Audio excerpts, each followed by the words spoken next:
Exercise 6.3 question number 10। अभी तक हम बीपीटी और कन्वर्स ऑफ बीपीटी के एप्लीकेशन से देख रहे हैं, ठीक है। तो अब यहाँ पे इस क्वेश्चन में आपको दिया है C D and G H are respectively the bisectors of angle A C B and E G F such that D and H lie on the sides A B and F E of triangle A B C and E F G respectively. If triangle A B C is similar to F E G, तब आपको ये तीन parts दे रखे हैं जो prove करने हैं, है ना। तो सबसे पहले जो चीज़ हम देख लेंगे कि जो चीज़ें क्वेश्चन में गिवन है उसको एक साथ लिख लेते हैं। जो सी डी और जी एच है वो बाइसेक्टर है, मतलब एंगल सी को ये क्या कर रहा है, टू इक्वल पार्ट्स में डिवाइड कर रहा है। यहाँ पर भी ये जो लाइन है एंगल जी को टू इक्वल पार्ट्स में डिवाइड कर रही है, ठीक है, बाइसेक्ट कर रही है। तो हमने जो गिवन थी वो चीज़ें लिख ली कि भैया अगर triangle A B C similar है ट्रायंगल एफ ई जी के, तो फिर डेफिनेटली इनके जो करस्पॉन्डिंग एंगल्स होंगे वो इक्वल होंगे। मतलब angle A equals to angle F होगा, बी इक्वल्स टू ई होगा और सी इक्वल्स टू जी होगा, बिकॉज ये करस्पॉन्डिंग एंगल्स हैं, है ना। और आप देखो इनके जो रेशो होंगे, साइड्स के जो रेशो होंगे वो भी इक्वल होंगे।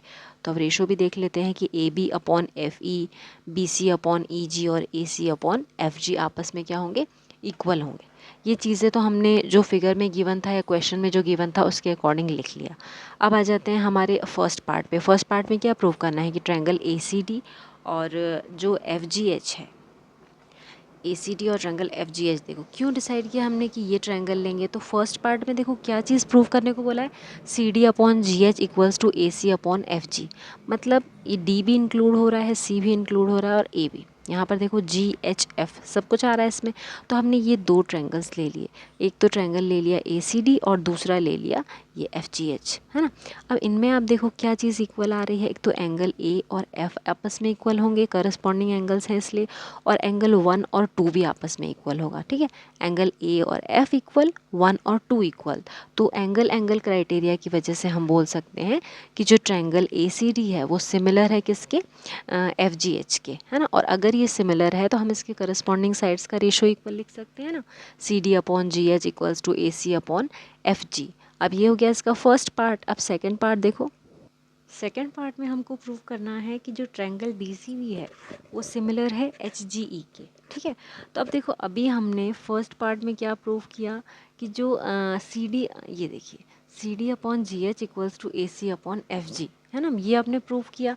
अब यहाँ पर देखो ये देखो ये जो हमको करस्पॉन्डिंग साइड्स दे रखी हैं, यहाँ पर भी क्या है, A B upon F E equals to B C upon E G equals to A C upon F जी।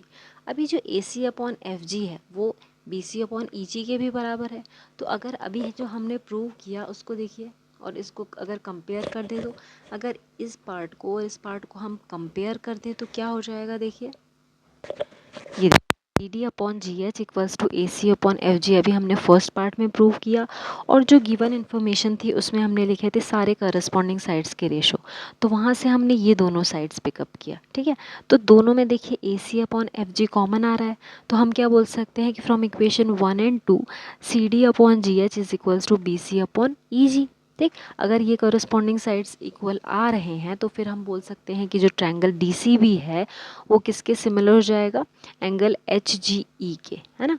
यहाँ पे जो एंगल 4 और 3 होंगे आपस में, आप फिगर में देखें तो जो एंगल 4 और 3 होंगे वो करस्पॉन्डिंग एंगल्स होंगे, इसलिए वो इक्वल होंगे। और ये जो साइड्स हैं ये भी हमने इक्वल प्रूव कर दी है, इसीलिए हम बोल सकते हैं कि जो ट्रायंगल डी सी बी है वो सिमिलर हो जाएगा एंगल एच जी ई के।